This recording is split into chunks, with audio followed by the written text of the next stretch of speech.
Балалар, олай болса бүгін біз Гүлнар Өмірзақованың бестік бала туралы түс деген өлеңмен танысатын боламыз.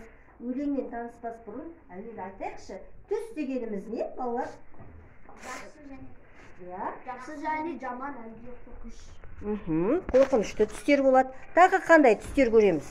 Жақсы немесе тәтті түстер көреміз. Егер тәтті немесе жақсы түстер көрсек, біз оны күні бойы ойлап жүреміз. Жақсы, олай болса, кәнекей ендеше өлеңмен де танысып көрейік. Баға туралы түс.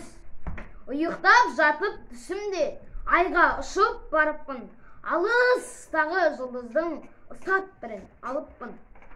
Жақын келіп жаздидар күнге қарап сөйледім. Әй, асыл күн, қарашы, нұрдан менің көйлегім, күн сөйледі сол кезде. Жақсы, ары қарай кім жалғастырады? Толқын. Көйлек саған не керек? Қызым болшы сен менің, әкетейін жетелеп. Беріңіз онда, дедім мен, бестік деген бағаны. Күннен күнге сабағым қиын болып барады. Тамаша, келесі кім жалғастырады тағы да? Ал, Темірлан. Мен ал деген шоқ күннің үні естілді көңілді. Көбелектей көп бестік көктен сонда төгілді.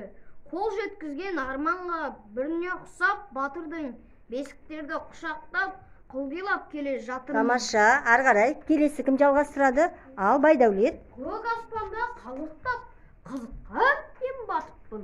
О, бір кезде оянсам, үйде ұйықтап жатыппын. Аша салып көзімді, бесіктерді іздедім. Қымбат баға маңымнан өшіріпті іздедім. Қап әттеген-ай. Тамаша,